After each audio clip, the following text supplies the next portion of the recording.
All right. Shabbat Shalom.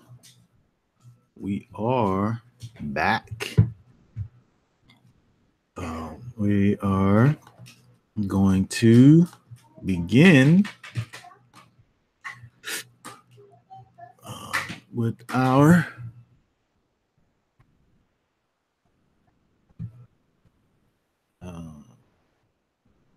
Midrash, continuing on with our study of the triennial Torah portion.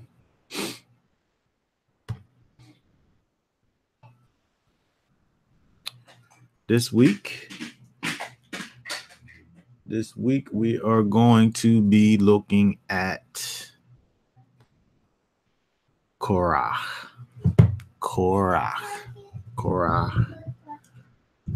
which is Numbers 16.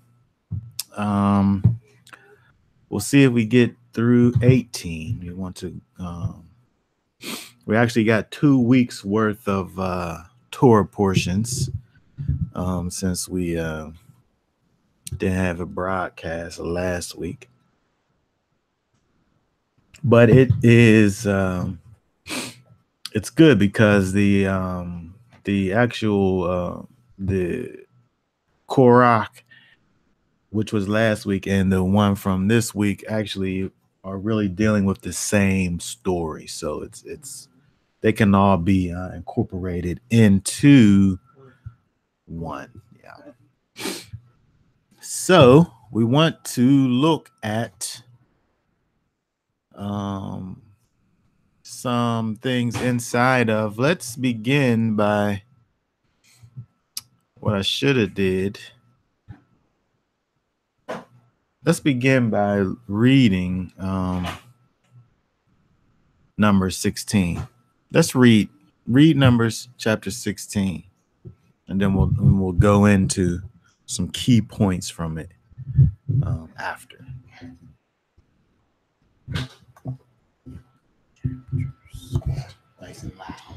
Now Korah, the son of Izhar, the son of Kohath, the son of Levi, and Dathan and Abiram, the sons of Eliab, and On, the son of Peleth, sons of Reuben, took men.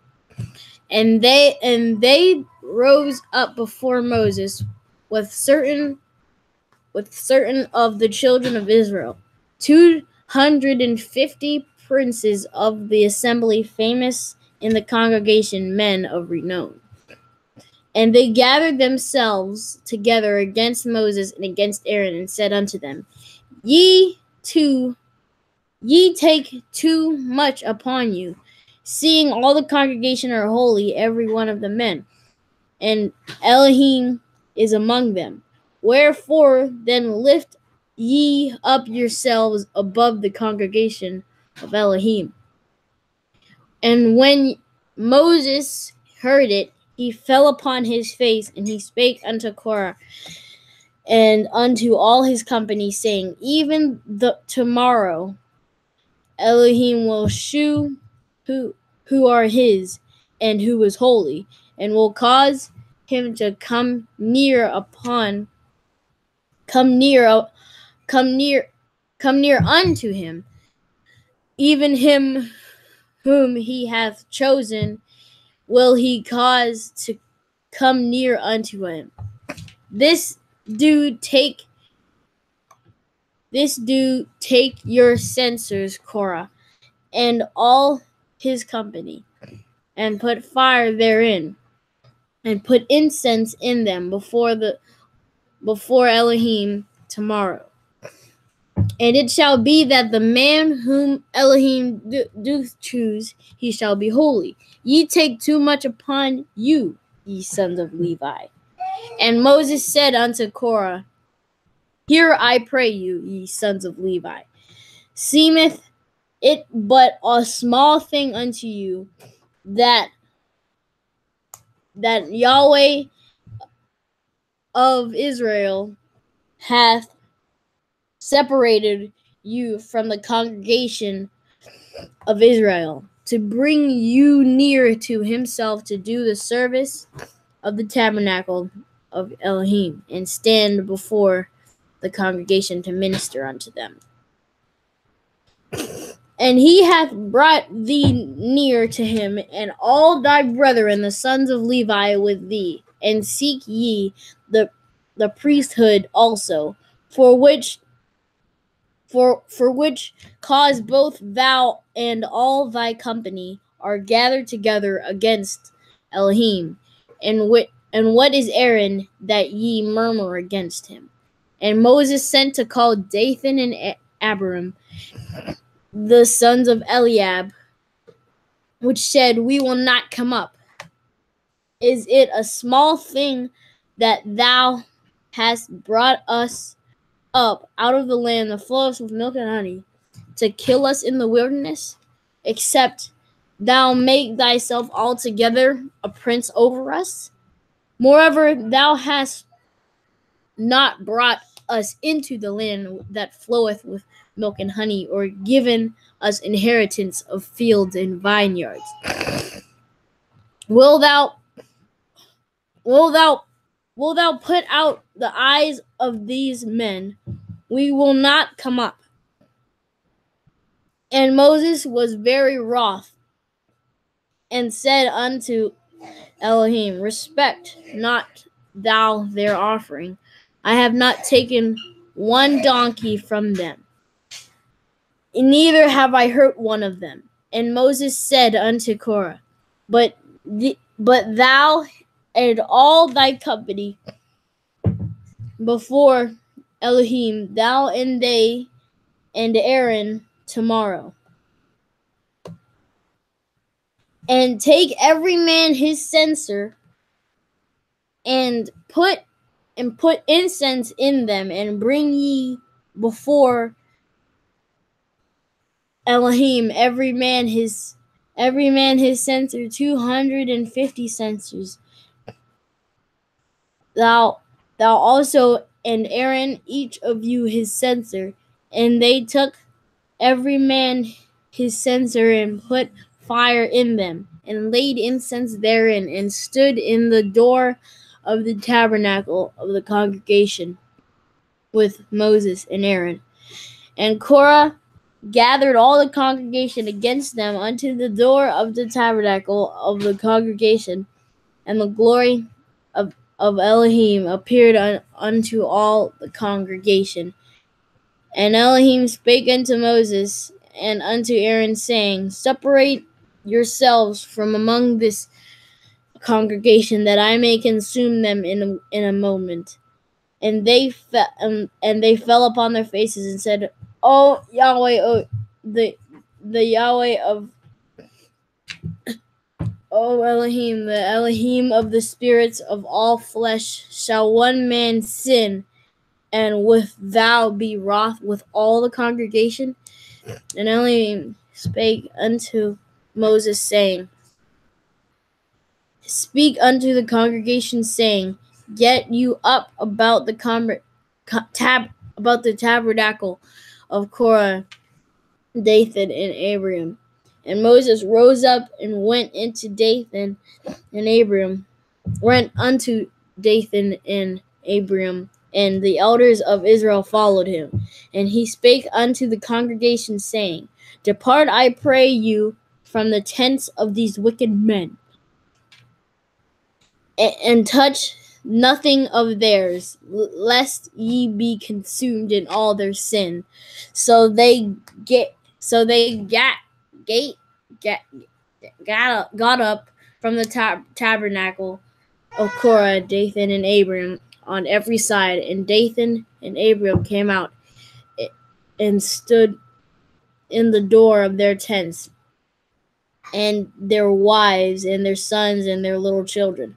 And Moses said, Hereby ye know that Elohim hath sent me to do all these works, for I have not done them of mine own mind, if these men die the common death of all men, or if they be visited in visitation of all men, then Elohim has not sent me.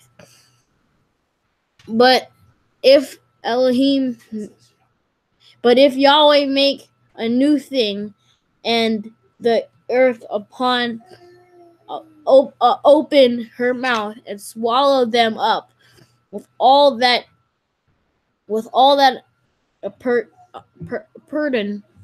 pertain unto them, and they go down quick into the pit, and ye shall understand that these men have provoked Yahweh. Stop it. All right. Let's look at some of this stuff here. There's more to be, but we don't want to go through the whole thing because we want to go back some and deal with some of these things that's going on here. We look back.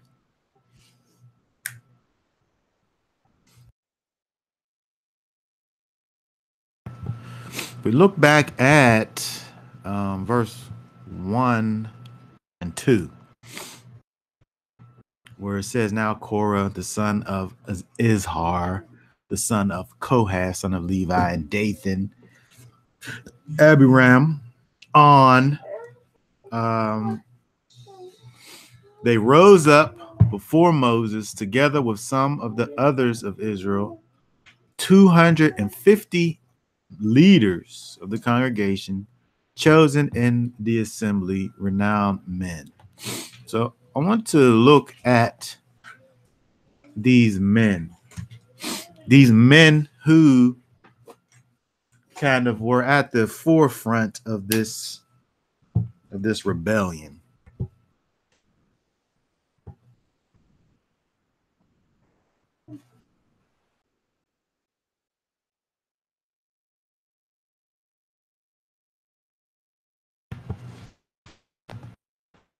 We had Korah, of course, who is mentioned first, Korach,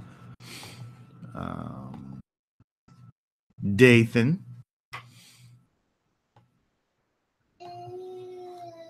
Abiram,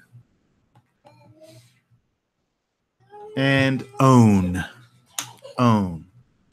So we want to look at this and look at who were these guys? Who were these men who, again, it talks about 250 men, men of renown, but for whatever reason, it mentions these 4 men who must have been kind of leading the way in this rebellion.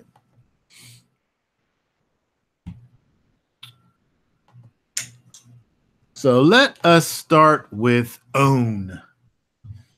Let's work at the supposed bottom and work our way up with On.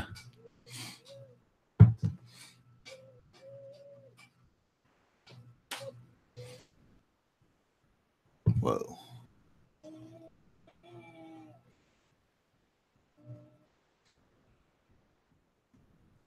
Did I skip? Where's my?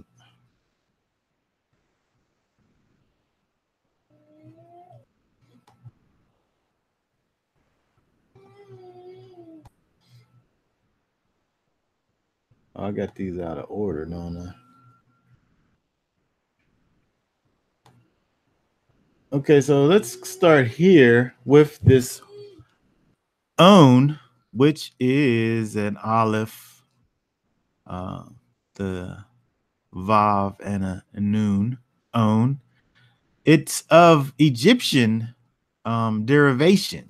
On was a city in Egypt.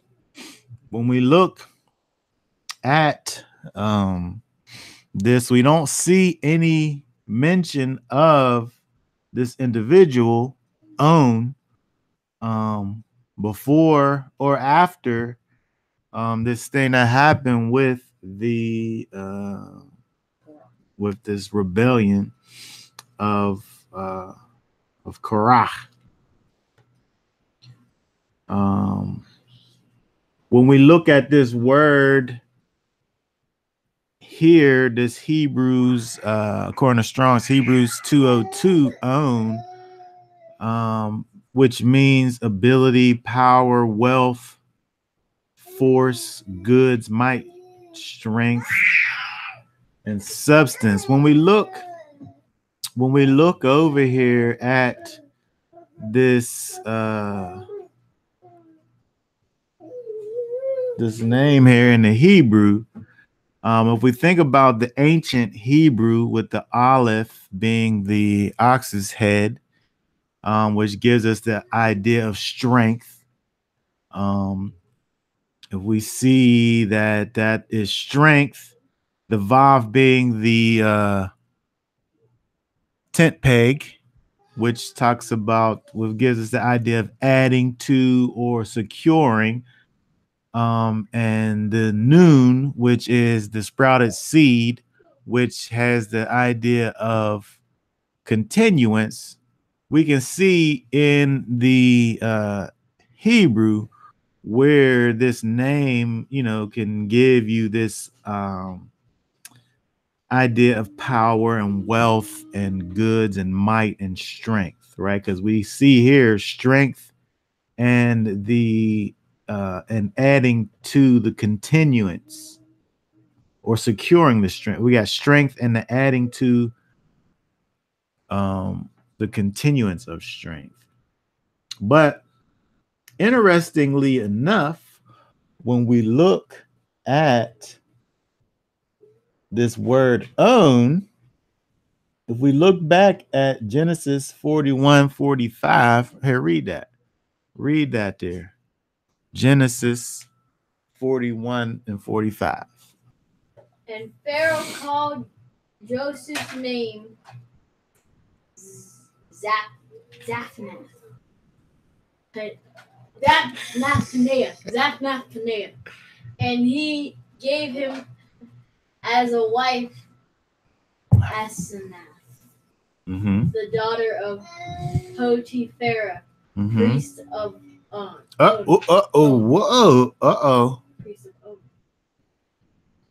And Joseph went out over all the land of Mizraim. So this name, which we saw was a Egyptian, a city in Egypt. If we look back, Joseph's wife, Asenath, was a daughter of Potiphar, who was a priest of what? Of On. So we had this person, whether it be circumstantial or what have you, whose name is after the place, a place in Egypt. I don't know if there's a connection. I don't know if he was named after that place. I don't know if they took, because again, we look back at this word own, it's of uncertain derivative. In other words, it's not purely a Hebrew word. We were able to find Hebrew understanding in the name, but it's actually Egyptian.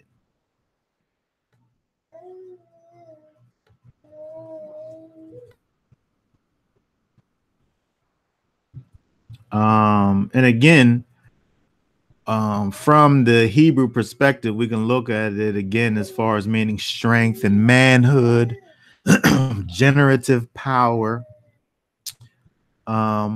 Reuben was the first fruits of Jacob's generative power and strength, and On was from the tribe of Reuben. So just remember all of these connections. On being from the tribe of Reuben, his name means strength, and generative power, which is what we gain from Reuben being the firstborn, who is the strength and generative power of Jacob. But also we have to remember this whole thing about On and his connection to Egypt.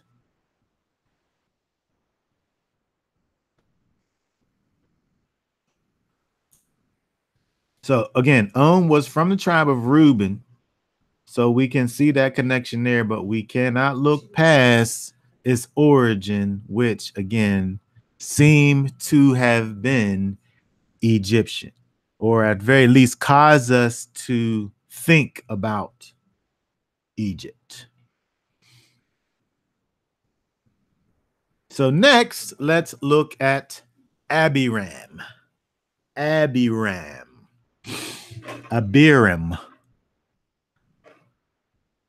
A proper designating Abiram, the name of two Israelites. The name means my father is exalted. Abi, Ab.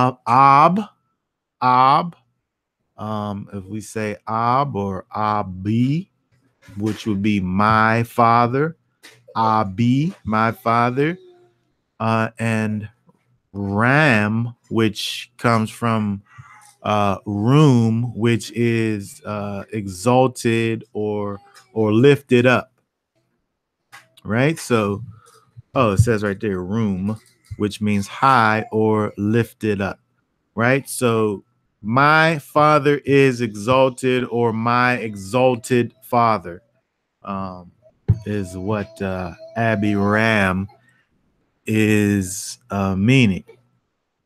But again, now I'm just thinking about this now. We're thinking about the father of Abiram, who? Is Reuben. He's of the tribe of Reuben. So it's unclear. It's unclear who the father that is exalted is in reference to, but it could be. We could say Reuben there, because Reuben is the father, the progenitor of Abiram, right? He is of the tribe of Reuben. Okay, so we'll see if we have any connections as we get all of these men together here, right? So next we see there is Dathan. If we think about the movie, the Ten Commandments, right? Dathan was the main one going against Moses in the movie, right? Well, we know that the movie got it messed up because Dathan was kind of a secondary character, and besides that, the whole swallowing up of the people didn't happen at the Ten Commandments time. It happened here where we're looking at it. That was in the movie. Yeah, from the movie. But I know just people think about sometimes the Bible based on movies, but let's look at this Dathan. Datan. Again, similarly to own, we have this word Datan, which is of uncertain derivation. In other words, it's not a purely Hebrew word. Datan. It seems to be some type of transliteration where it's not purely Hebrew. But we see here Datan spelled out here. But it's interesting that Datan looks a lot like this. Datan. Datan, again, of uncertain derivation. Datan, a place in Palestine. Well, that's not. It's another city, right? Datan. But do we have anything that we can uh connect or see any things here where we see examples of this place being spoken of? Ah, yes, we do. In Genesis 37, 17 through 20. Go ahead and read that. Read that nice and loud. And the man said, "They have left here, for I heard them say, 'Let us go towards Datan.'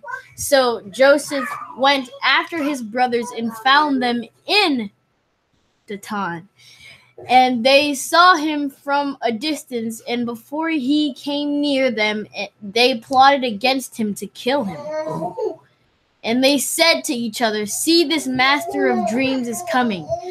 Now then, come and let us now kill him and throw him into some pit, and shall say, Some wild beast has devoured him. Let us then see what comes of his dreams.'" Okay, so this place called Datan, actually we see it mentioned we see this place mentioned when Joseph was looking for his brothers, and he found them in this place Datan, where they decided to actually plot against their brother to kill him. And then, of course, Reuben, if we continue reading, Reuben is the one who says, no, let's not kill him, but let's just sell him and tell our father that he was killed. Right? So this plot against Joseph happened where? In Datan, which just happens to be one of the main characters in this rebellion against Moses.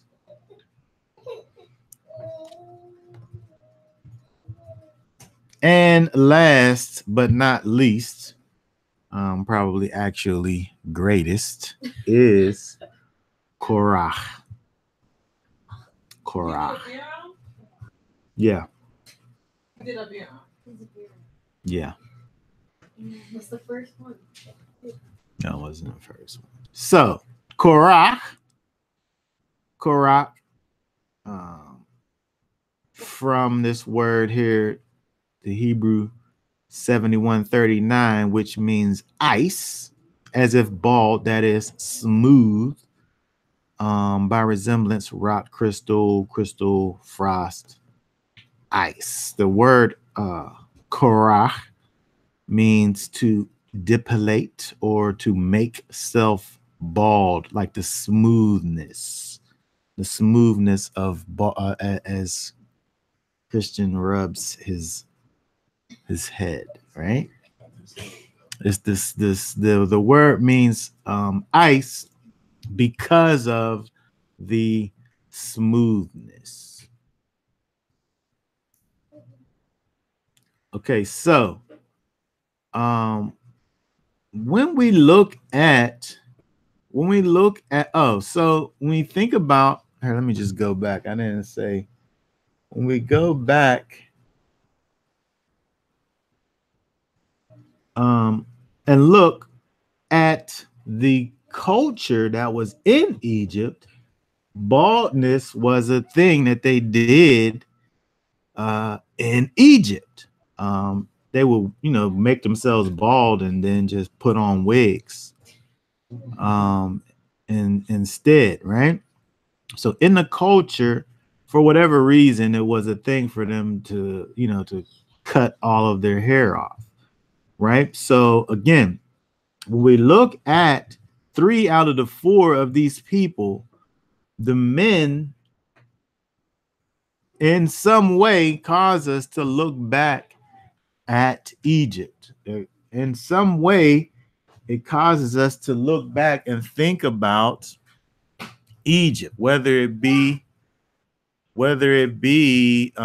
Korach and in his name baldness, which was a part of the culture of Egypt, or whether it be On, which was an actual place in Egypt, which happened to be the place of Potiphar. In Egypt, or whether it be Datan, which was the place where, you know, the way how Israel even got to Egypt in the first place, because they plotted against Joseph in Datan. What was Abiram? Abiram was the one out of the four that doesn't really cause you in any way to think about Egypt. But it could, we just said that because it means exalted father, and Abiram was a son of Reuben, it could be that the Abiram, the exalted father, is going back to Reuben, potentially. We don't know. Reuben should have been the one that was in charge. Right, because he was the first. Yes, he was. I can see how that would play into it. So when we look again at what's going on here, we see at the head of all of this, the tribe of Levi, which actually was Korach was the only one that was from the tribe of Levi, and the tribe of Reuben, who the other three, Datan, Abiram, and On, were part of the tribe of Reuben. So again, this was mentioned before. Reuben, if we think about Genesis 49 verse 3, Reuben, it says, "You are my firstborn, my power, the beginning of my strength, the excellency of exaltation, and the excellency of power." Right? All of this is said of Reuben because he was the firstborn of Israel, of Jacob. Right? So when we think about the tribe of Reuben as being the firstborn tribe, there could be a type of longing to be at the forefront within them because of this their natural firstborn position. But interestingly enough, when we look at Exodus 13 verse 2, it says, "Set apart to me all the firstborn, the one opening the womb among the children of Israel, among man and among beasts is mine." So we see that the Most High does have a place for the firstborns. He took unto himself all of the firstborns from every tribe, just the firstborns from every tribe. There was a special place in the heart of the Most High for the firstborns. But again, when we think about the tribe of Reuben as being of that firstborn tribe, again, we could see a reason for kind of this this elevation of their mind because of their position in the family. But then something happens, right, in Numbers chapter 3 and verse 41, where it says, "And you shall take the Levites for me I am Yahweh instead of all the firstborn among the children of Israel and the livestock of the Levites, instead of all the firstborn among the livestock of the children of Israel. So something took place where the Most High replaced the firstborn with the Levites. So now we have this thing that happens where the Levites now have been elevated above not only the tribe of Reuben, who was the firstborn tribe, but every firstborn of every tribe. So they've been kind of elevated to this position where they now are the ones that are for me, for Yahweh, for the Most High.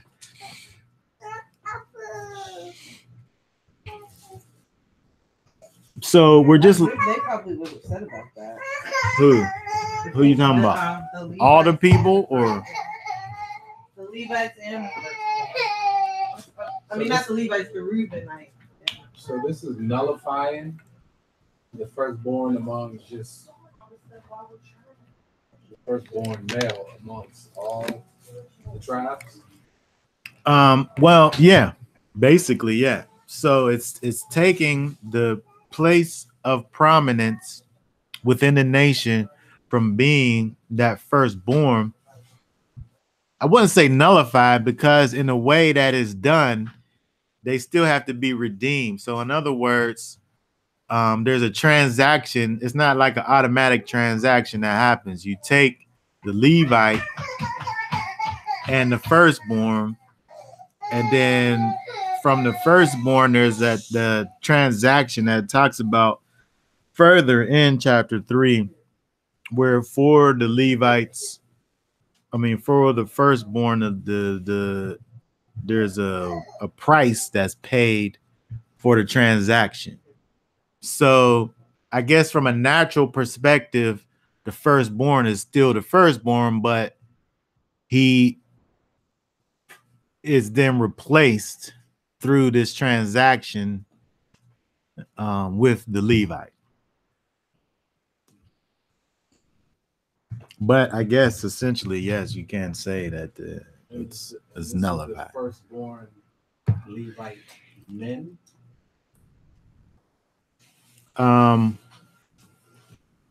It's dealing with the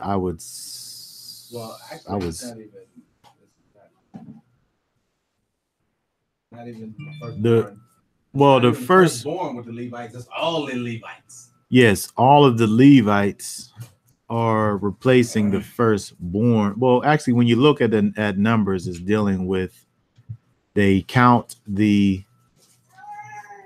Levite, the male Levite. Hold on, is it the male? Where's my Bible at? It's the male Levites from my Bible's in there. They count the male Levites from a month old, and then they count the firstborns,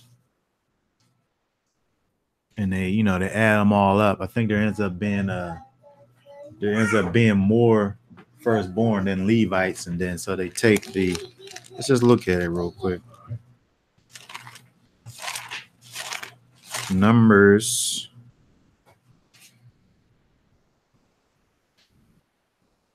chapter 3. Chapter 3, 39. Numbers 3:39, where it says, all that were numbered of the what? That's when it was numbered. I was just saying Numbers 3:15. It's before it talks about 4 months old. Yes, you have that still over here. 39. All that were numbered of the Levites, which Moses and Aaron numbered at the commandment of Yahweh throughout their families, all the males from a month old and upward were 22,000. So it was all the male Levites.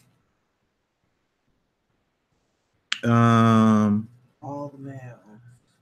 And then verse 40, and Yahweh said unto Moses, number all the firstborn of the males of the children of Israel from a month old and upward. So it was the males of the firstborns that were numbered, and then they ended up being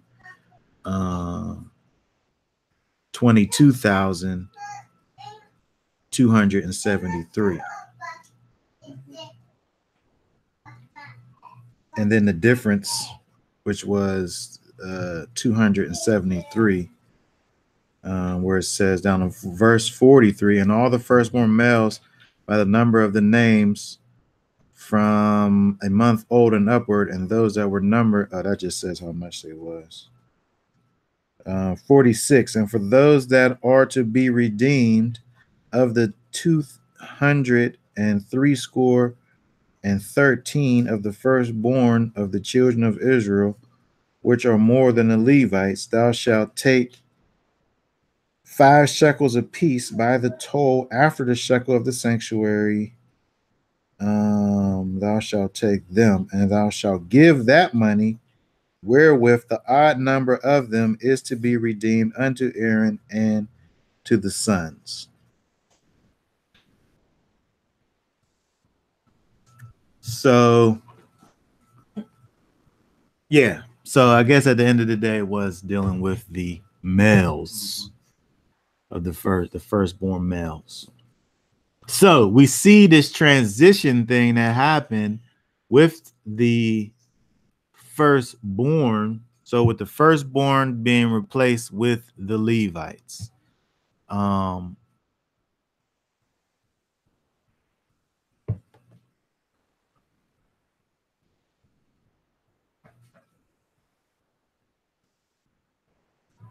Okay, so when we look over at now, if we look at Exodus 28 and 1, now we see a distinction being made. So first we have this idea of the firstborn being replaced by the Levites. And then now we have this separation within the Levites with the sons of Aaron. So if we look at Exodus 28 and 1, where it says, and you bring near Aharon, your brother, and his sons with him from among the children of Israel for serving as priests to me, Aharon, Nadab, Abihu, Eleazar, and Ithamar, the sons of Aaron. So now we see a further separation within the Levites. So not only were the Levites placed in the special position, but now we see the sons of Aaron being placed in a special position above the rest of the Levites. So we see all of the separations. The helpers, sons of Aaron, to be like the top. Yeah. So we see all these different separations that are going on, which in carnality, we can see reasons for people to become jealous and envious of saying, well, what's wrong with me? Like, why is it them and not me? Why is it just only going to be Aaron and his son? Got all the Levites now that are looking at it. First, it was the firstborn looking at the Levites. Now the Levites looking at the sons of Aaron. Mm-hmm. So we have all of these things going on. Yeah. See, if Moses was really carnal, he would set up his own sons to have some kind of a position. Right. He didn't set up his own sons to be like his sons didn't really get to be anything except for Levites. Yeah. They wasn't. I mean, when you think about Moses, the whole reason why Aaron even is on the scene in the first place is because Moses wasn't even trying to be at the forefront. he wanted to take the back seat. You're like, you're gonna do all the talking, you be the spokesperson, and I'll just be over here talking to Yahweh, and then I'll tell you what Yahweh says. So I mean, when we look at Moses, his humbleness and humility is something that's at the forefront, just naturally. He wasn't trying to set his son. It would have made sense from a carnal perspective for him, yes, to be Moses and to be Aaron, right? Simultaneously, if he was going to be what these people are trying to make him out to be. That's what most people would try to do today. Yeah, just be everything. Or just delegate in a way that makes you still have the power, but just not the duties. The duties, yeah. So he'd be the high priest. He would just delegate the work to Aaron. But he's again, not doing this stuff, so you can kind of like see that like he don't even have an official title. He don't even have an official title amongst the people. No, he's just Moses. He's just Moses. Aaron could say he's the high priest. Okay. Right.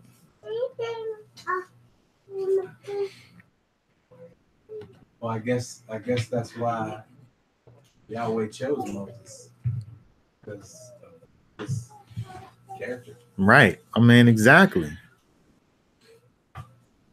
And you know, again, it's evident. So it's not hard for us to look and see why it was Moses, but we also are able to see, further evidences that, what these people are trying to put on Moses in terms of, their gripe with him, is totally unfounded here.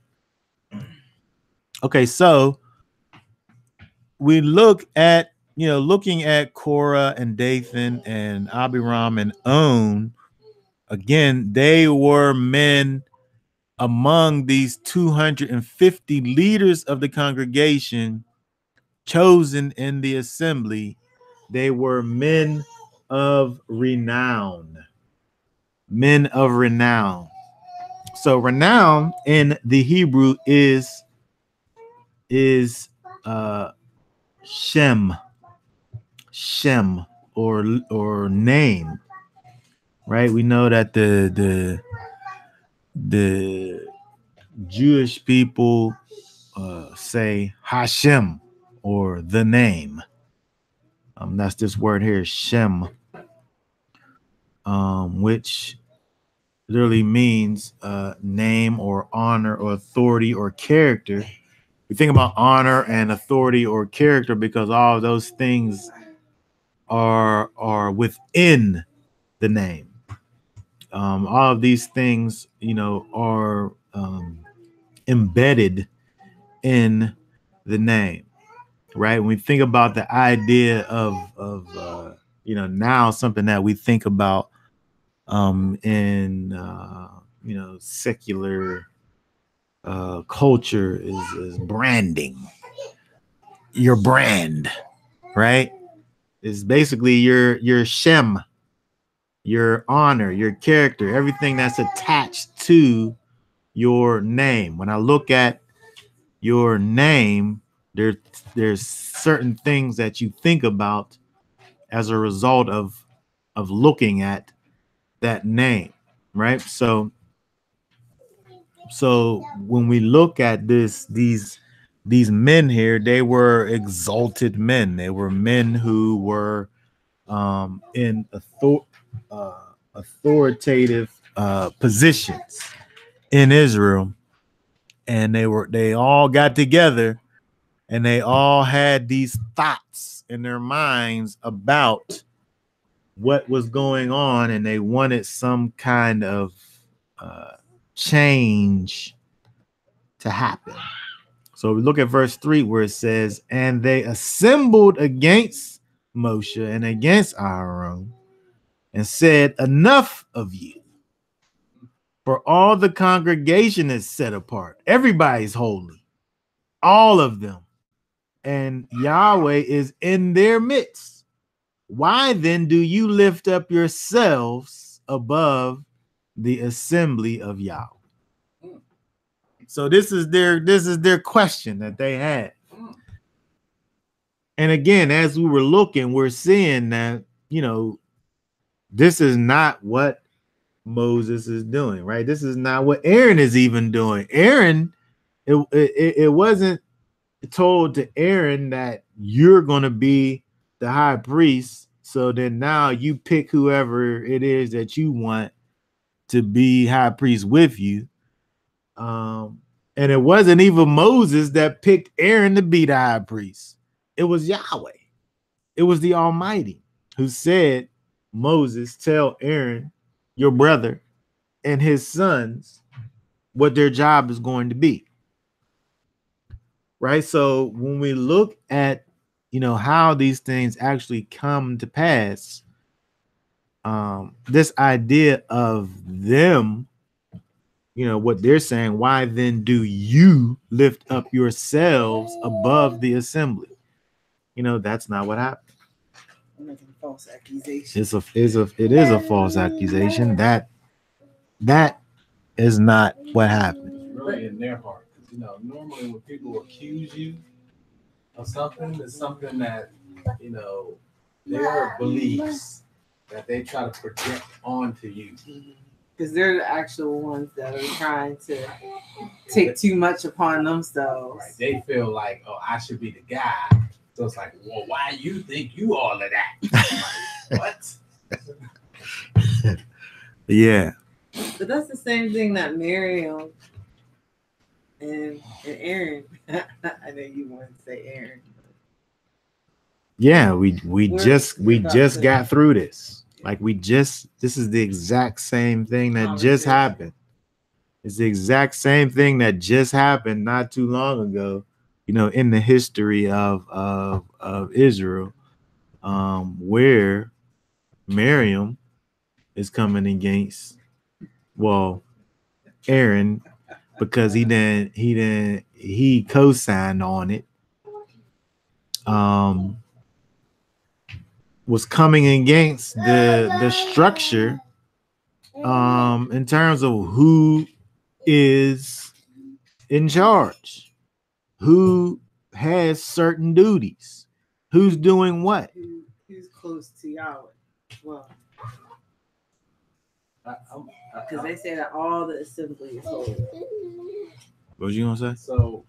So my mother a few years ago, right?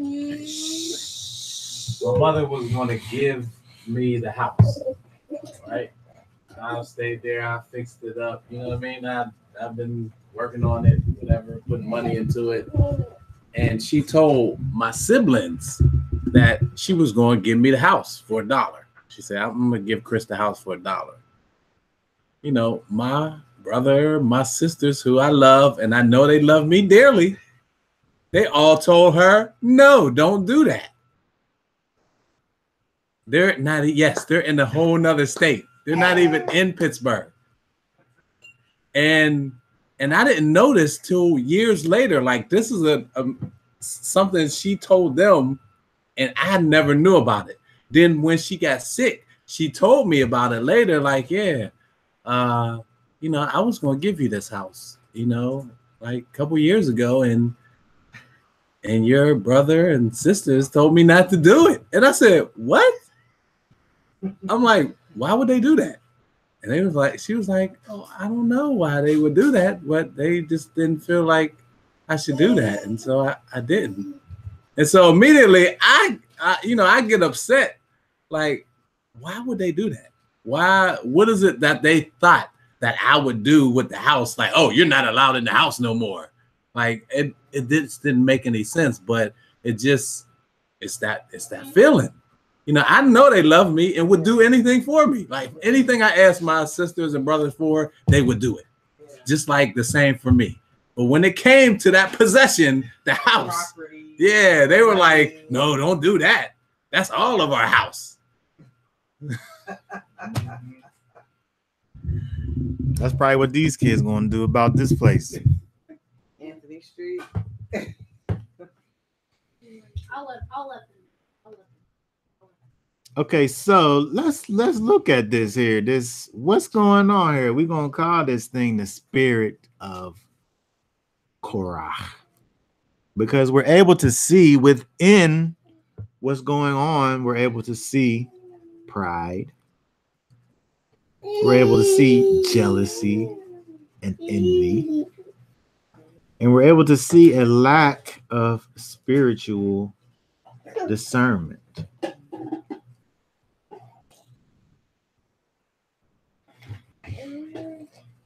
Pride. When we think about pride, arrogance, presumptuously, pride, proud.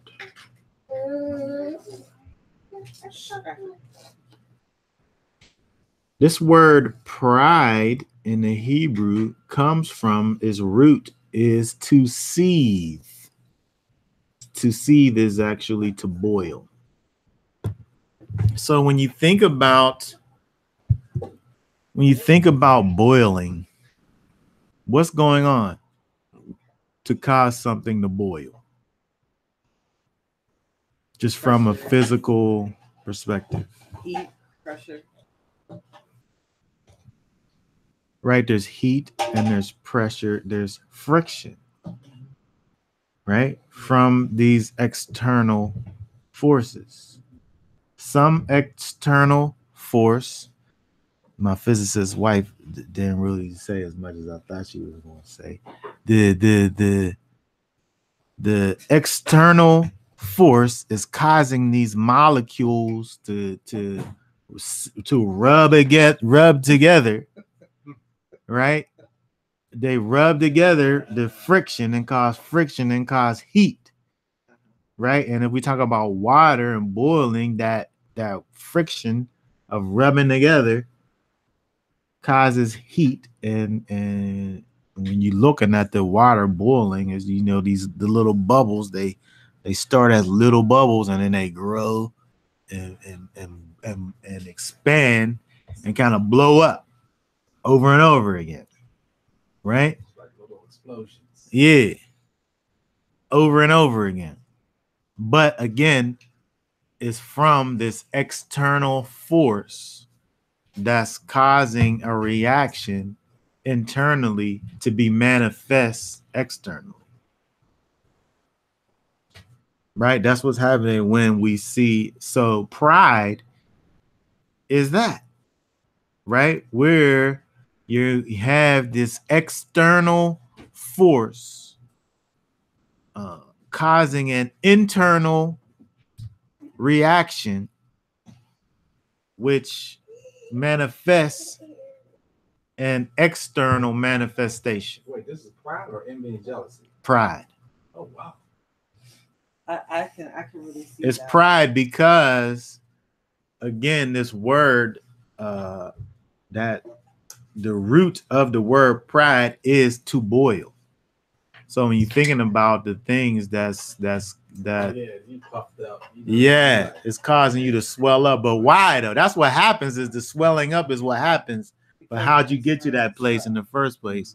Was this something external, your response to the external stimulation, which caused the friction, which caused the manifestation. I think about like people who are humble when they don't really have like different circumstances that come along isn't going to change who they are. Like somebody comes along and offers them offers a humble person who dresses modestly like a diamond wristband. They're not going to be all like, "Oh, I need that diamond wristband." Right. They're going to be like, I wouldn't walk around wearing something like that anyway. Like, you know, that's too much. Yeah, yeah. Like, but it's just like, you know, if there's an external stimulation, there isn't anything there to cause something to boil out to the external. But if you have pride in you, that external stimulation is going to cause you to react to it a certain kind of way. So these people, they're getting that external stimulation because they don't have the position they want, right? Yeah. They feel like they're men of renown, right? Then Yep. They feel like they should have a position that they didn't get. Higher than what they already are. And why are you giving me these little chump change? Position that's already high is not high enough. I don't have enough renown. Yeah. But even in that, it's something that never ends, right? Because if you have those 250 who are saying that they want a certain position, then after, so say they do get to certain position, well, who's going to be at the top of that position? Like it's a thing that never ends.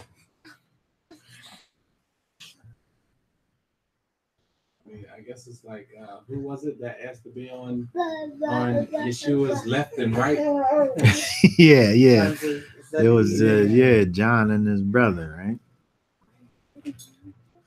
Everybody else got hot when they asked him. Got 2 bags or 1? 2 bags. Bring another one of these. Another bag. Okay, so pride. So that's looking at pride. So envy. Envy is this word kana. In the Hebrew, the envy and jealousy really are dealing with the same thing. In the Hebrew, again, it's this kana. So that's why we linked envy and jealousy together and just looked up envy, right? Which is, this kind of defines the other one, right? Envy is jealousy, right?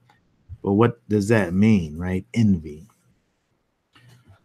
To feel uneasiness, mortification, or discontent at the sight of superior excellence, reputation, or happiness enjoyed by another.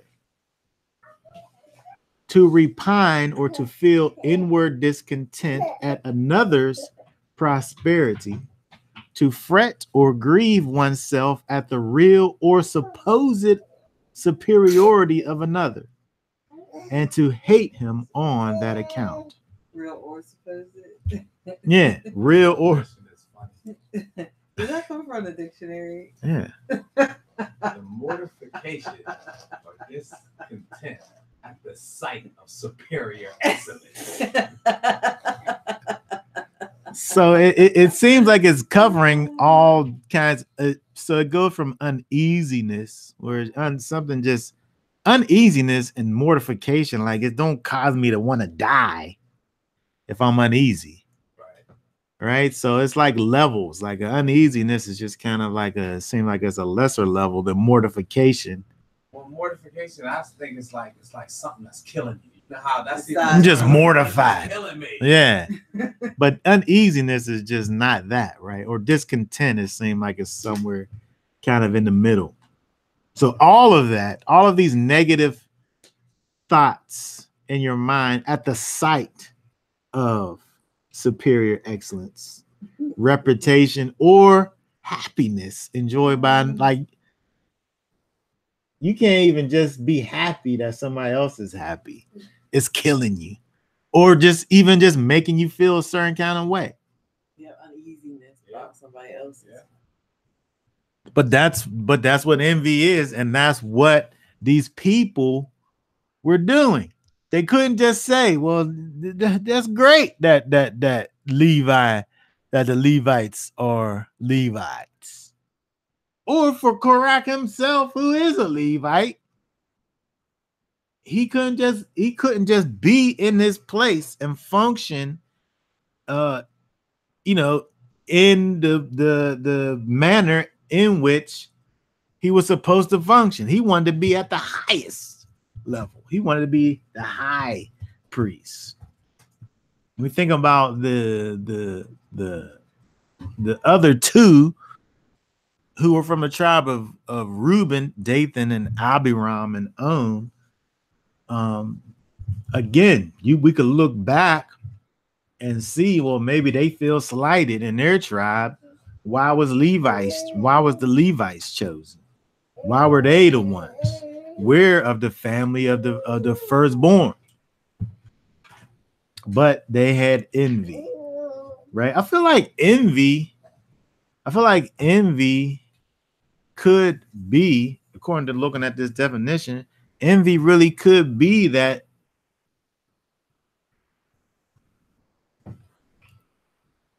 connected to. I can't say it is, but it is definitely connected to the stimuli that causes the boil. That's the beginning of the well, because you got the pride, and if you're proud and you don't have what somebody else has, or whatever, that's gonna cause uneasiness in you, discontent. I'm saying these things must be closely related. They're not the same thing, but they're definitely closely related and interrelated and connected. Yeah, exactly. Like one thing kind of facilitates these other things that are going on. Because I guess I have to feel a certain way about myself to even care what's going on with you. Like why do you got this or that and not me?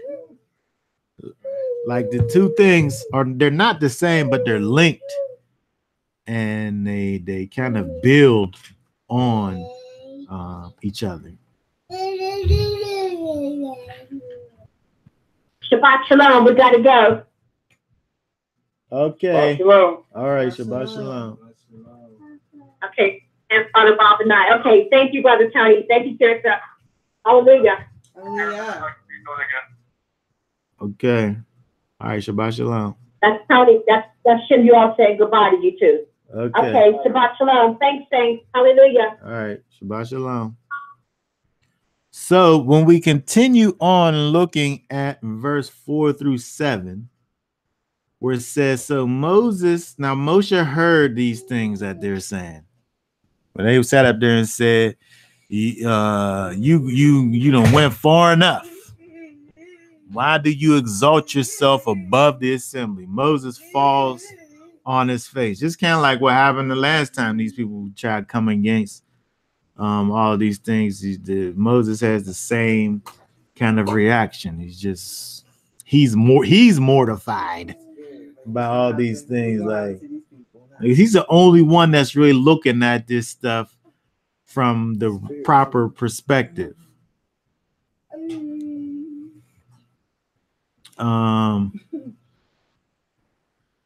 Where it says he spoke to Korach and all his company, saying, tomorrow morning Yahweh shall make known who is his and who is set apart, and bring him near to him, and let him bring near to him the one whom he chooses. So do this. Take fire holders, Korah and all your company, and put fire in them, and put incense in them before Yahweh tomorrow. And it shall be that the one whom Yahweh chooses is a set apart one. And enough of you, he's getting fed up, enough of you, sons of Levi.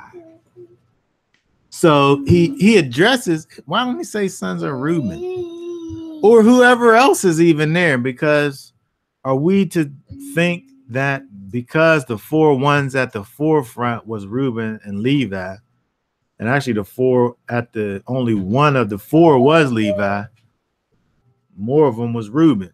But of the 250 people that was there, I wonder how many of those were actually from the tribe of Levi.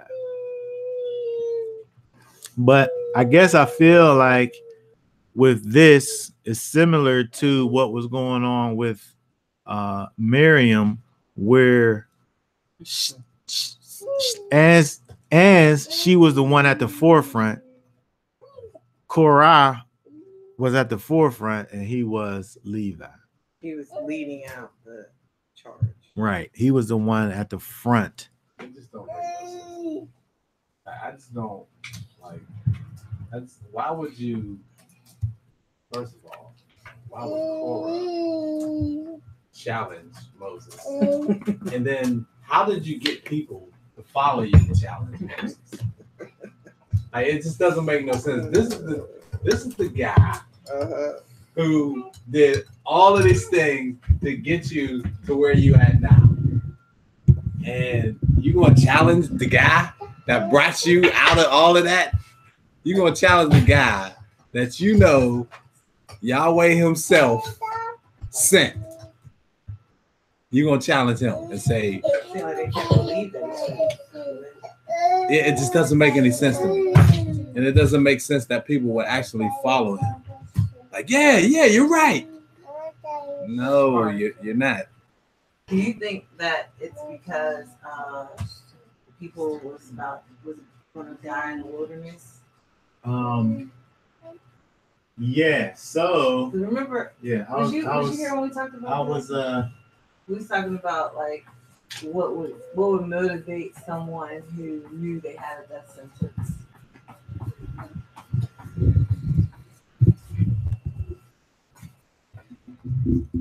I was thinking about that.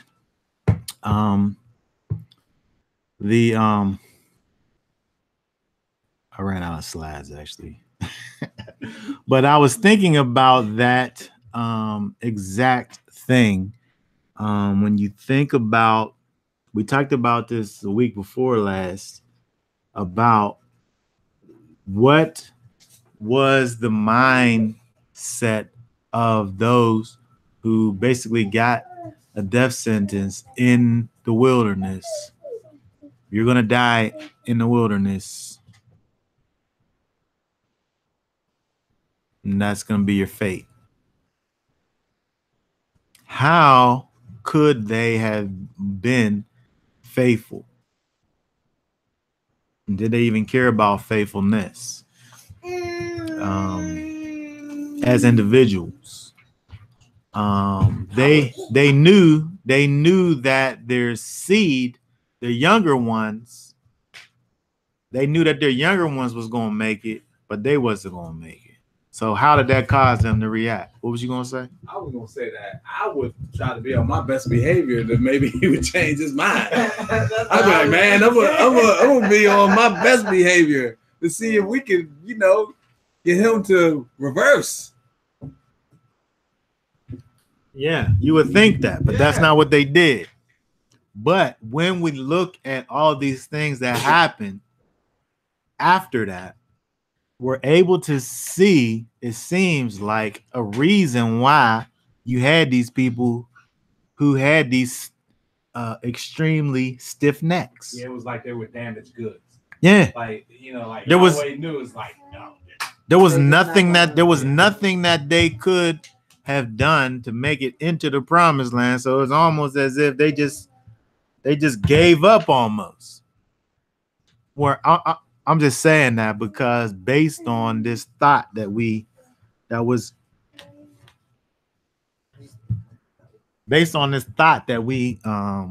thought about in terms of what was their mind frame.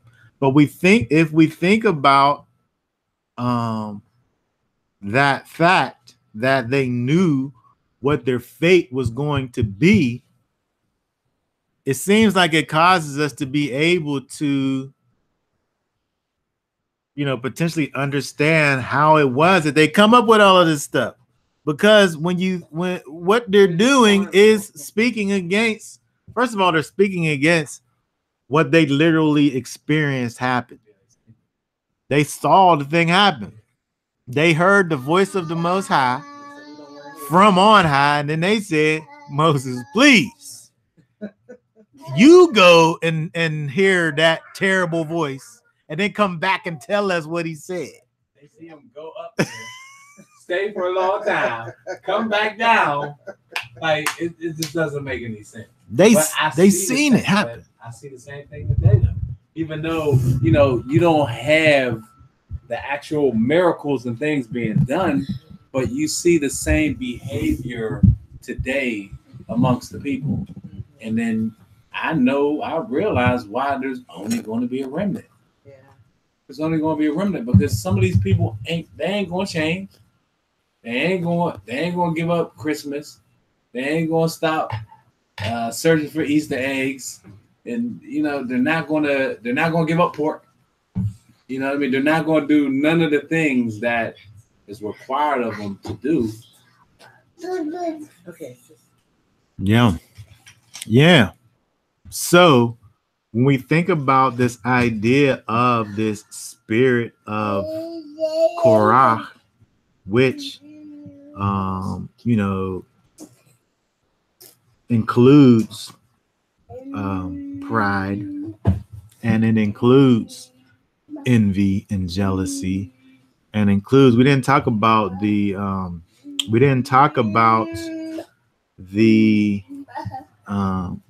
lack of spiritual discernment. Let me pull up this verse here we can look at. You pull up this verse.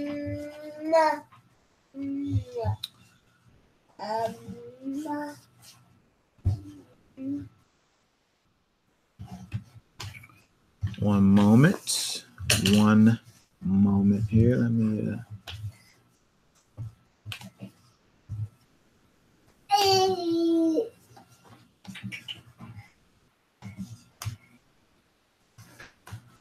okay, let's look at a couple things over in,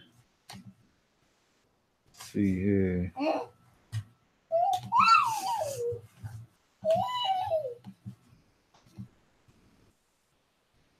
Okay, so they had the lack of, so there was a lack of spiritual discernment. They didn't see, they didn't understand what it was that Yahweh's plan was.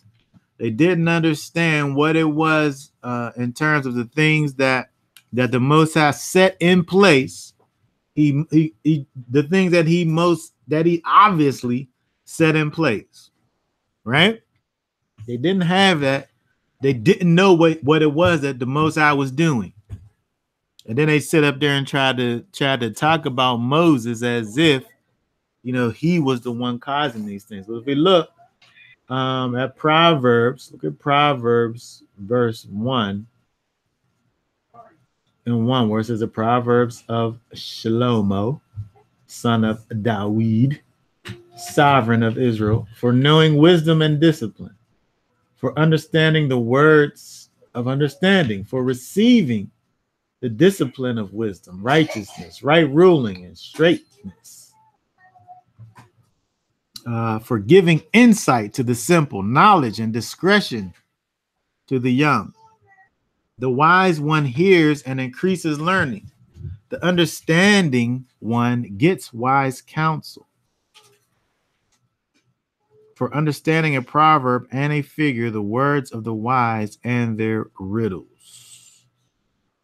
The fear of Yahweh is the beginning of knowledge. Fools despise wisdom and discipline. When we think about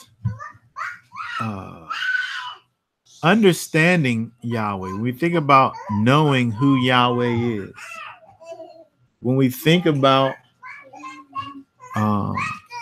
those things which are connected with the spirit of Yahweh, we see in here wisdom, wise, right? All of these wisdom is wisdom. Keeps on talking about wisdom over and over again. If we also look over here in Isaiah chapter 11,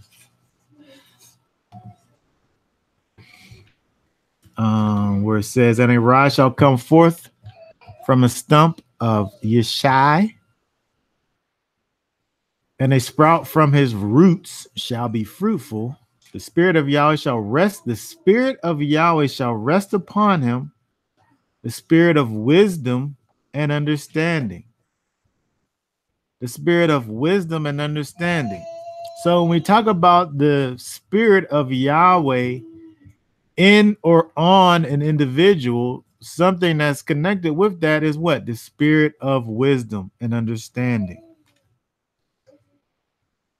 When we look back and look at those people who were involved in this rebellion that happened, they did not have the spirit of wisdom and the spirit of understanding inside of them. They did not have any clue as to what it was that Yahweh was doing. They weren't looking at things from a spiritual perspective. They were allowing pride inside of them to cause them to have these negative reactions and cause them to have envy and jealousy inside of them. I guess we have to add to the chain of events. The chain reaction that happened is the disconnect from the spirit of Yahweh. Because when you're not connected to Yahweh, you're not connected to what it is he's doing and his plan, which is going to cause you to be in your flesh, in carnality.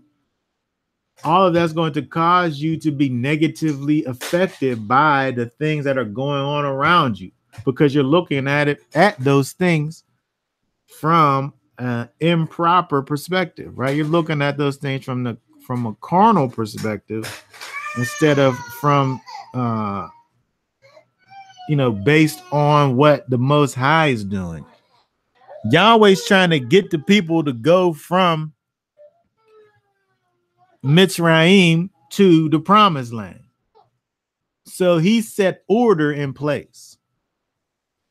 And then the only thing that these people can think about is who's the boss, who's in charge, not the journey, not the task at hand, which is getting from A to B.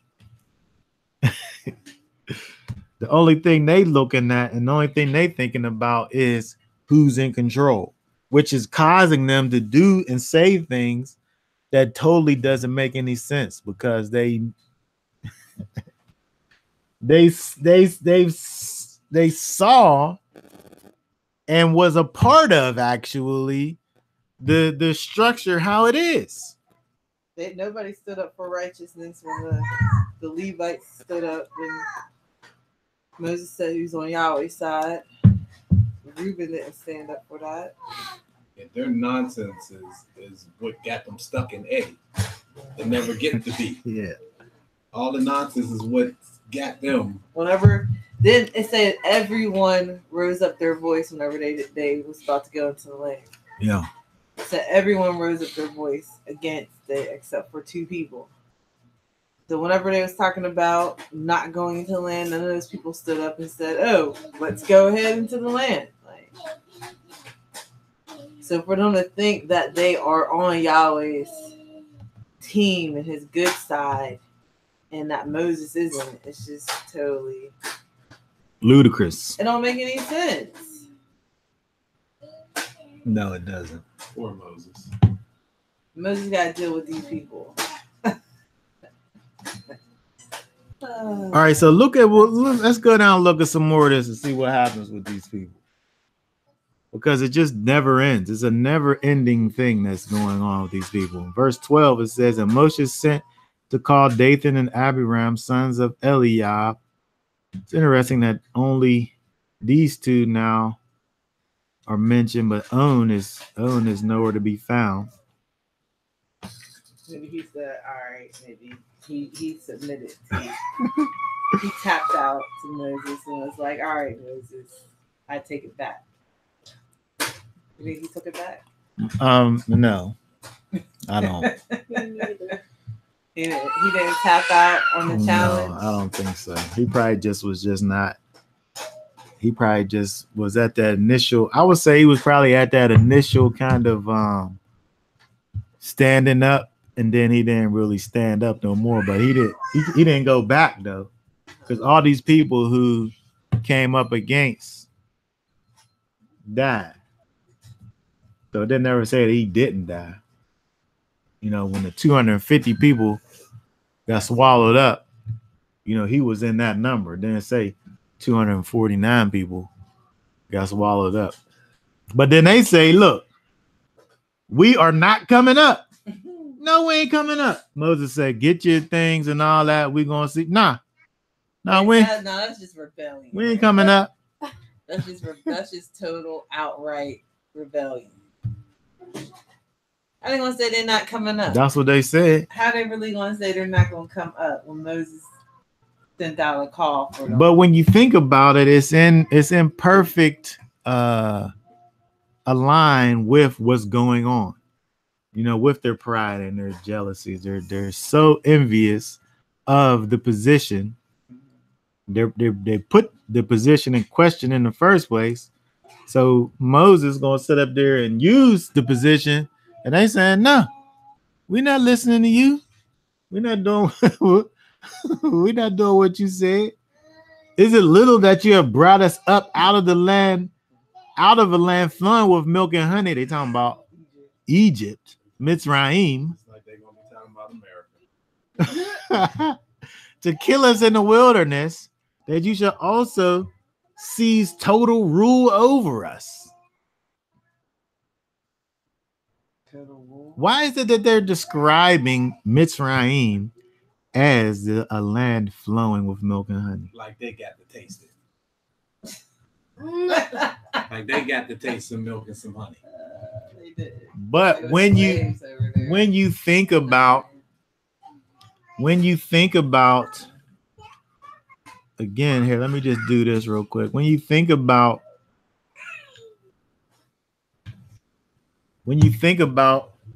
again, Mitzrayim, I don't want to be on that dot. Mitzrayim, which Gotta make it big. Yeah. Which root is Tsur, which is the man on his side. Hey. Stop. With the man on his side with the nail in his head. Man on his side with the nail in his head. So if you got a man that's laying down on his side with a nail in his head, his head is nailed to the earth, right? His head is nailed to the earth. He's affixed to the earth and to the land and to carnality. He's totally not connected to the Ruah. He's totally disconnected from those things which we would say are lofty, from on high, right? So when we look back at the ones who was at the forefront, we can look back and see a connection to what? Mitzrayim. We look here at Dathan, Datan, and Abiram. They're speaking highly of Mitzrayim, as if it's a place to be desired and longed for. They're missing this place. They're missing this place which kept their heads nailed to the earth, to the ground. It's causing them to be extremely delusional. Isn't it? Yes. This so-called truth that they have is causing them to utterly reject obvious truth, the actual real truth. Their truth is causing them to reject the actual truth and speak of their truth as if it is the higher thing. But I think that what you have brought out before about even their names pointing back to Egypt. Right. So I'm thinking about now, we're thinking about what this actually means and how we could think about it in terms of us right now in the spirit of Korach, which when you have people who, first of all, Chris brought up this whole thing about this chain reaction thing, where we have these things that when you look at the first problem is a disconnect from the Almighty, which is causing you to have a lack of spiritual discernment. When we look back at Mitzrayim, it is the epitome of the lack of spiritual discernment because your head is nailed to the ground. So you're not able to actually see what's going on in the spirit. You can only be enthralled with, carnality. The ground, the earth. Right? That's So what happens then? About. Pride. That's what talking about. Even when we was talking about manna, and it was like, what's all this manna that we're eating? Yeah, this thing that's actually sustaining you and causing you to live. And it was like, we want it's making your life easy, isn't it? It's perfect. But they was like, we want the stuff that comes out the ground. We want the garlic and the wheat. Yeah, yeah. All the stuff that comes out of the earth, not the stuff that comes down from heaven. Yeah. So they and a lot of those things are kind of root. Yeah. Even like garlic and onions is like root vegetables. They actually grow under the earth. The part that's good is a part that's down inside of the earth. So they can't get their head out the ground. No, because it's stuck there.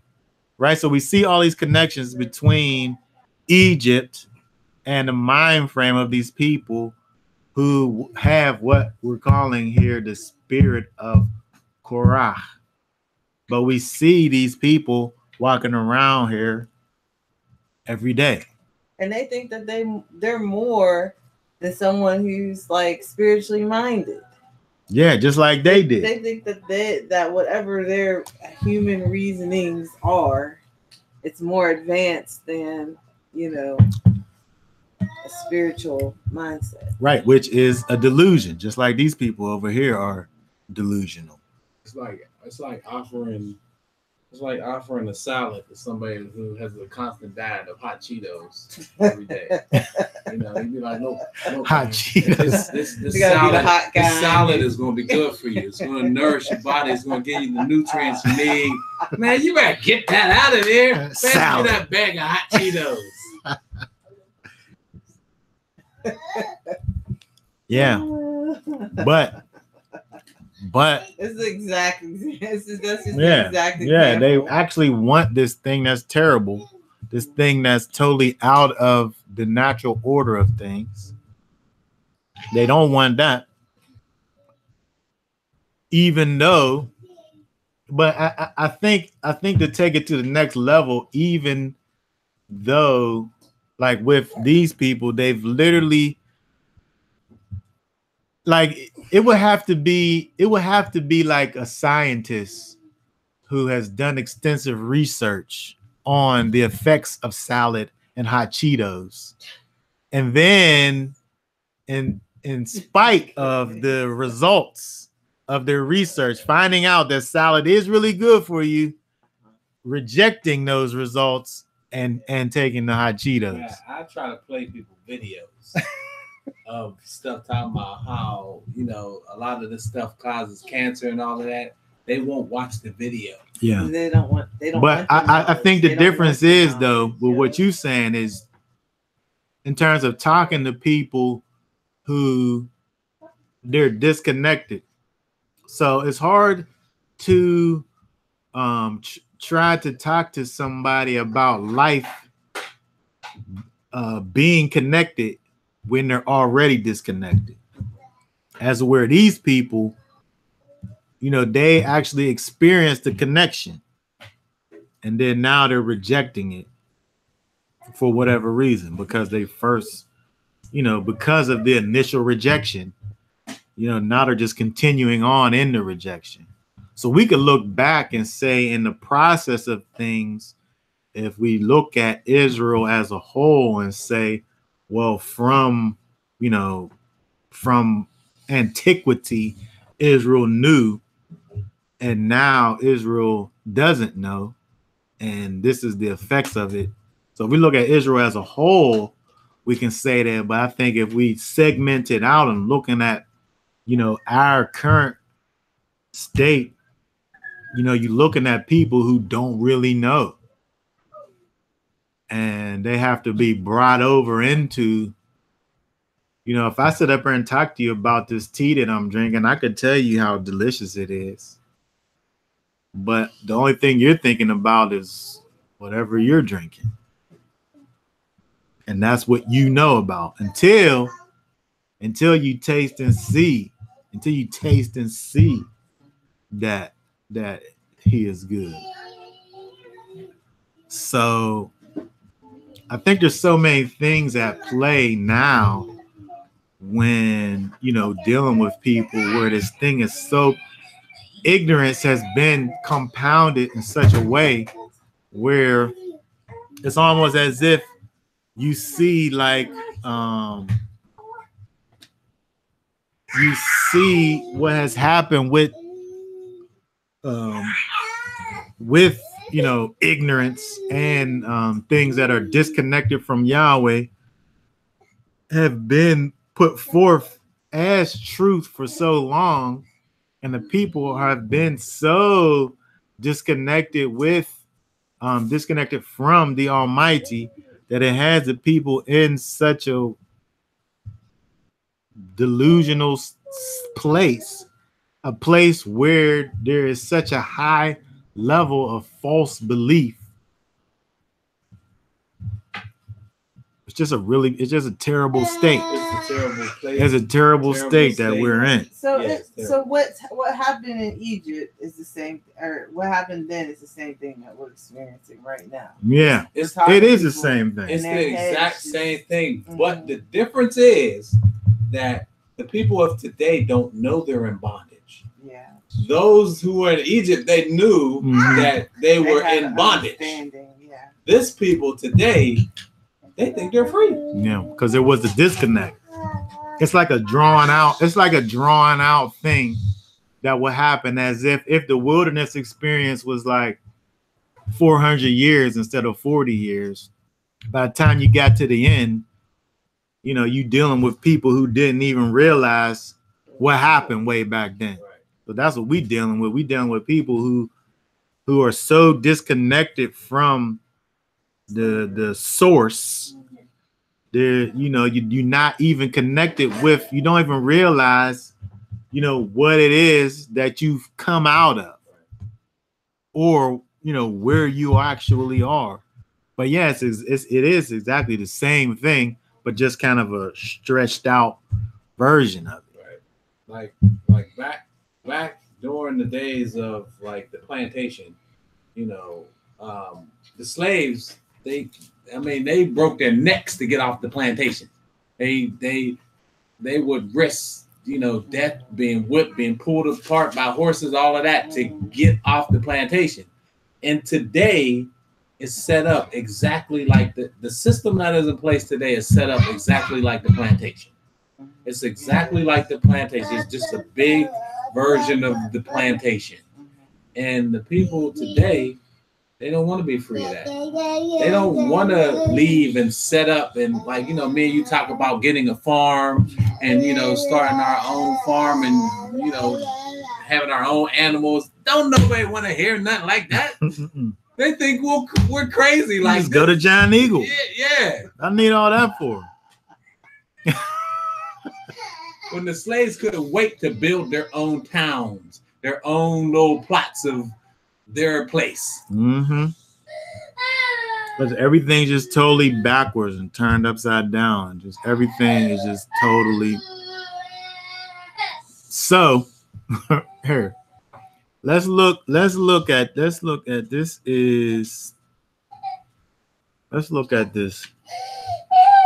to kind of see what the result of all of this ends up being.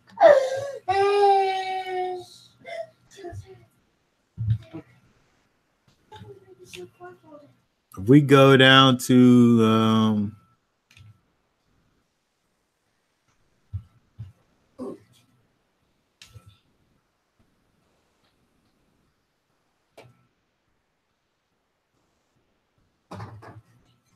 verse 28.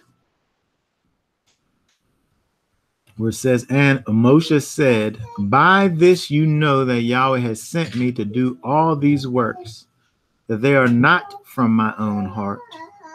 If these die all as all men do, or if they are visited as all men are visited, then Yahweh has not sent me. But if Yahweh creates what is unheard of, and the earth opens up its mouth and swallows them up with all that belongs to them, and they go down alive into Sheol, then you shall know that these men have scorned Yahweh.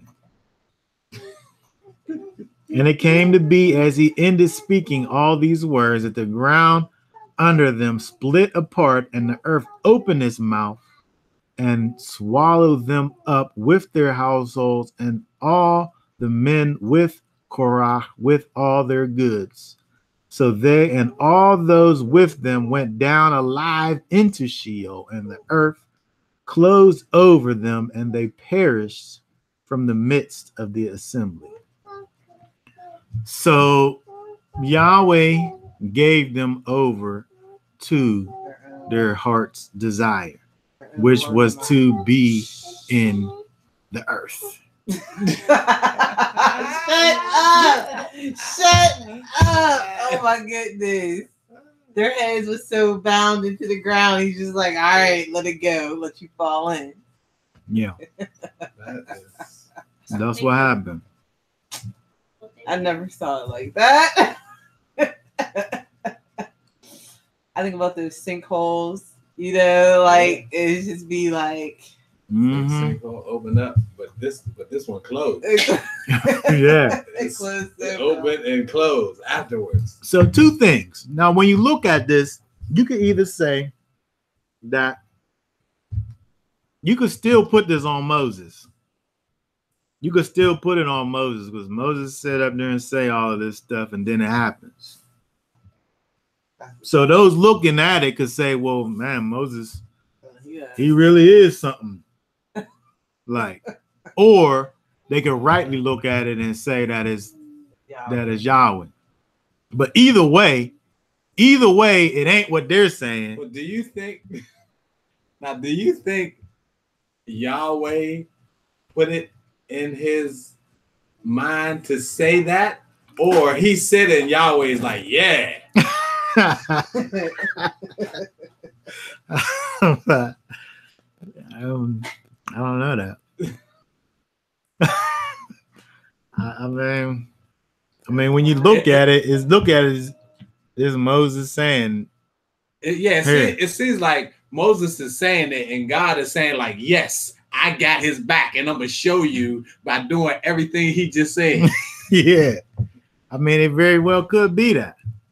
Yeah, because it's like the prophets. You know, how do we know a prophet is a prophet of Yahweh?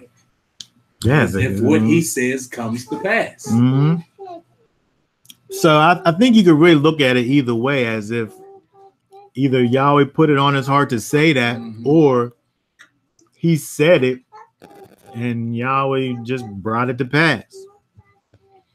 But either way, I think that it negates all of the things that these people tried to say, because of the over the topness, you know how he even says it. If these people just die, if they just die of just natural causes, that's one thing. But they died in this very specific way that's pretty fantastic. Where the earth just opens up and swallows these people up and then closes back up again.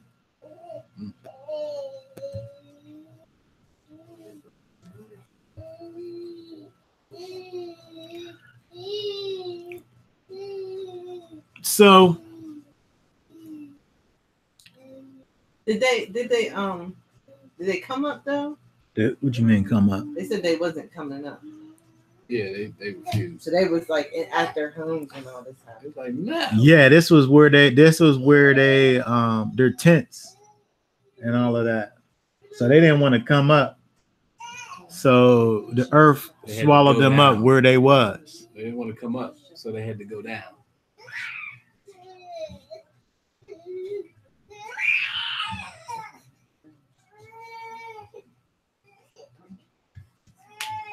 So when you look at this, it's interesting.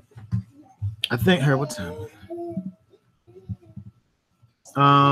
Just to kind of here, let's just kind of look at 18 a little bit. Just kind of talk about what happened in 18. Because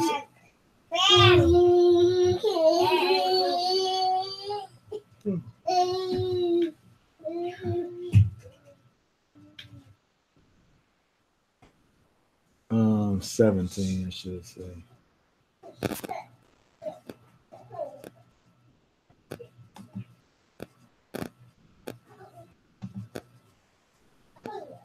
When you look at the very next chapter,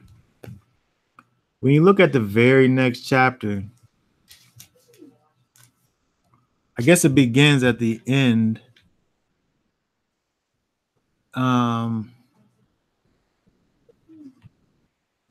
I guess it begins here. I guess it begins at the end of 16, where it goes into 17. Here, let me just go back here. 16.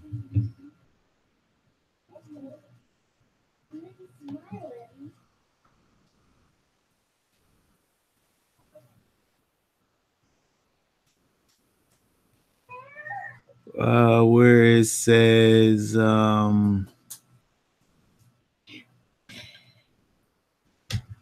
verse 41, but all the congregation of the children of Israel grumbled against Moses and against Aaron on the next day, saying, you have killed the people of Yahweh. Wait a minute. Hold up now. What is wrong? This is the next day, right? Oh, you have killed the people of Yahweh. That's just laughable. The people of Yahweh. The whole part, everything about it. The fact that they calling them the people of Yahweh when they was going against the judgments of Yahweh. They were going against the order that Yahweh set up. Yeah. And the fact that you killed them. When Yahweh killed them. Right. The whole point of them being swallowed up was to be miraculous. Yeah, that's what. The whole point was That's that about the whole whole thing. thing was miraculous. So what we see happen going forward is where they go through the whole thing with the bringing of the rods of the leaders of the tribes. Another miraculous sign to see which one, just to see who is going to be the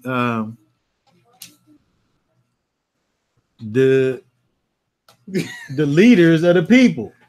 But it's like a second thing that you're going through. Same thing. After you just got finished going, like the whole point of them people dying in the first place is because they're coming up against Moses and Aaron as far as their leadership. So now beyond that, now I got to still show you that these are the people that Yahweh set up. But I think that it all goes back to what we were saying in terms of the heart of these people was corrupt already. And not because of the fact that they wasn't going into the land, but proof that they didn't have no business going into the land was that their hearts was wicked. It would have been a mess from the beginning. Like, you know how Israel at the beginning was all right. When they went over into the land, it was okay. But then as time went on, here come the nonsense. But Soon as they'd have gotten to the land, it would have been some nonsense. Yeah, but no kind of layover No. period. Yeah. So they go through this whole thing where it talks about in number 17, verse 2, speak to the children of Israel and take from them a rod for each father's house. All of their leaders, according to their father's houses, 12 rods. Write each one's name on this rod, and write Aaron's name on the rod of Levi. For there is one rod for the head of each father's house. You shall then place them at the tent of appointment before the witness, where I meet with you. And it shall be that the rod of the man whom I choose, and I shall rid myself of the grumblings of the children of Israel, which they grumble against you. So here, I think here, even though we looked at the other thing where it said that Moses said, if you just regular die, that's one thing. But if you miraculously die, then it must be of Yahweh. And then they seen that, and then they were still willing to say, you did it.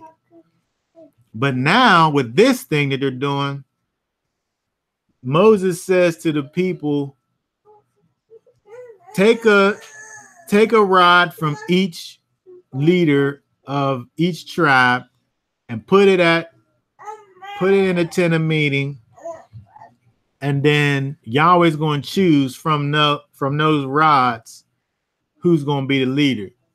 But he didn't say what was going to happen. You know what I mean? Mm-hmm. So even though I'm saying that I would have picked up on the other thing that happened, I think I would have. I like to think that I would pick up on the thing that happened before, but now it's a little bit different because it's not like Moses explaining and describing everything how it is that Yahweh is going to choose. He just says that Yahweh is going to choose. And then when it gets down to verse 8, where it says, and it came to pass the next day that Moshe went into the tent of the witness and saw that the rod of Aaron of the house of Levi had budded and brought forth buds and blossomed and bore ripe almonds. Like he didn't say what was going to happen. He just went and then seen that this rod, this stick, came alive with ripe almonds on it. Do you think possibly the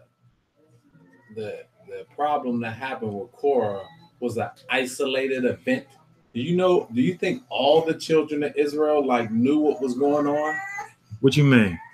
Do you think being that, there were so many of them. Yeah. Do you think that possibly that Korah and, people that was close to that camp was challenging Moses, but maybe the rest of the congregation didn't know? And then after they were swallowed up, they heard the rumor man, Moses just caused the earth to swallow up and kill these people. Yeah. And then they came like Moses, you just killed the people. And maybe they didn't know the ins and out of what was going on with Korah and Moses and Aaron. Well, I mean, I feel like these people were kind of acting as representatives of the ones who was included in all of the thing. I guess, I mean, you can think about it. I can't say that that's not the case, because that's a way that I could. That's a way that I could understand how it is that them people. Because if not, it would you would think they're slow or something. They are slow, right? Because we just seen 250 people get swallowed up. People get swallowed by the earth, and it goes back up. It seemed like to me, if I seen that, it would make me say, whatever they did, I'm not in that. I'm leaving Moses alone. Yes. I'm not even whatever. I'm just minding my own business. I mean, it could be that, but at the same time, I mean, I think it could be that. I think that's a way to look at it and be able to understand how these people could still be on that, because I can't picture it. I don't know what's going to cause you to do that. But again, I think it's all, we can put all of those people, whether they experienced it or whether they just heard about it or whatever, put them all in that same category of people whose heart wasn't ready to go into the land. Therefore, it was necessary for them to die off. For at the end of the day, it was necessary for Yahweh to cut that cancer off and you know, go into the land. Nothing was going to change these people. Those people know. Nothing was going to change. It's always going to be like that. Yeah. There's always going to be stiff legs. Their heads was never going to get taken away from their ground. Okay. Also, I just want to look at this real quick before we be done here. This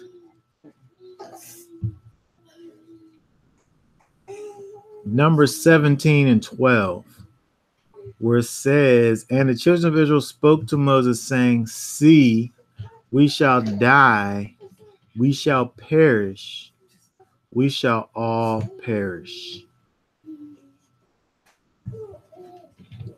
This, when you look at, let's see if I can put it on here. When you look at this, the one thing about this right here, this word die right here. Yeah, click on the verse.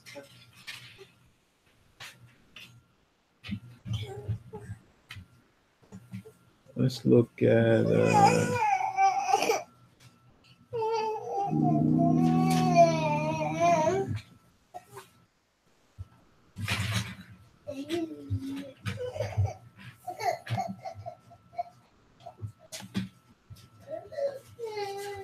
this word here.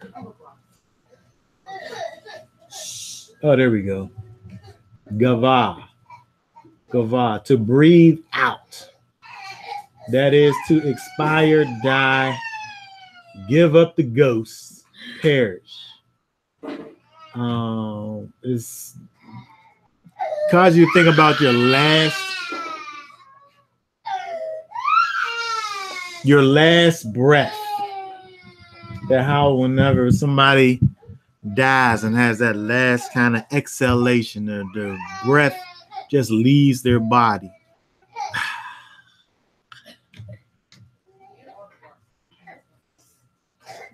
So that just caused me to think about the reason why, again, these people were even in the situation that they was in the first place, is because there was a disconnect between the people and the breath or the spirit or Yahweh, the Almighty, the giver of breath and life.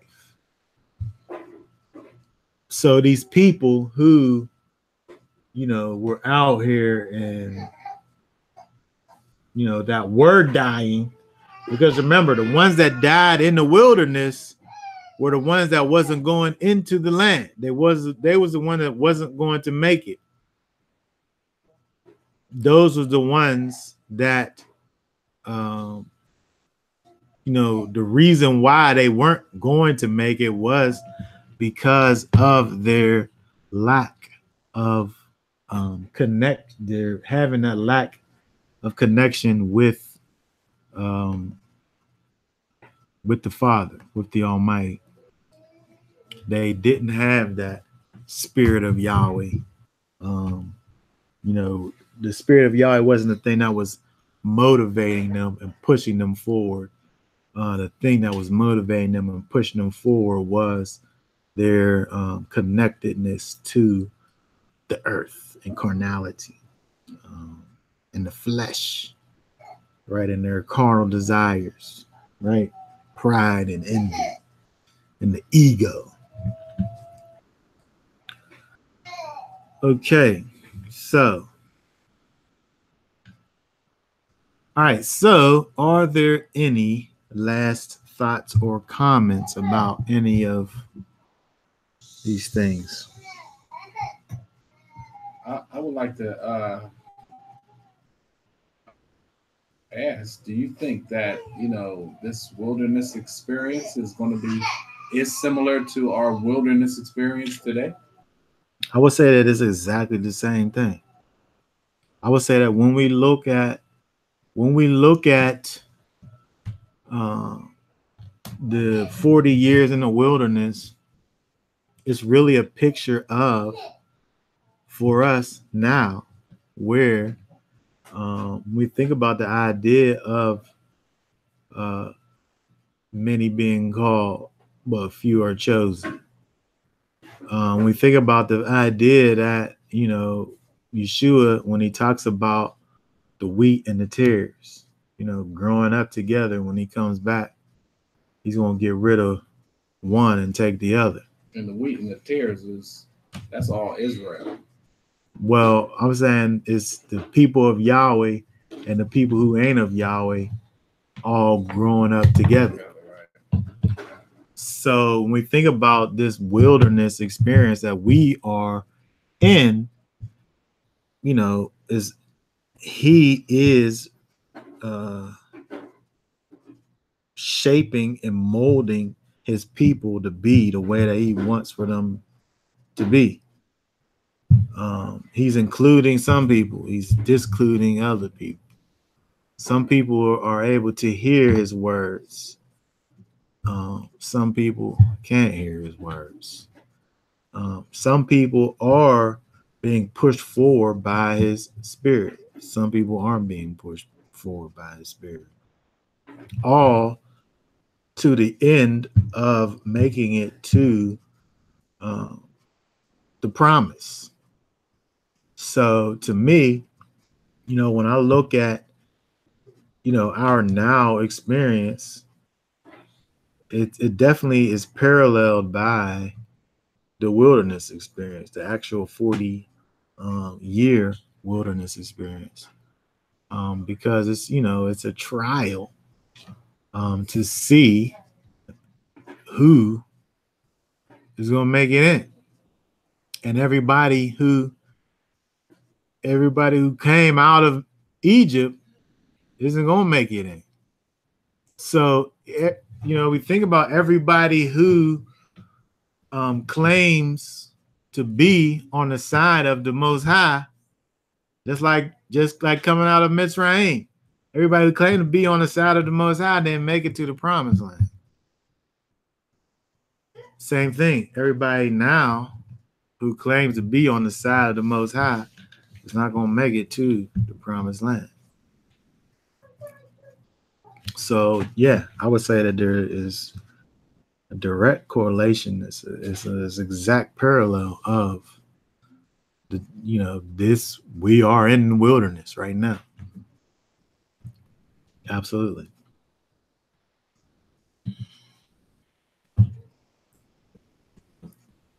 Okay. All right. That being said, we will shut it down for now and be back, Yah willing, next week.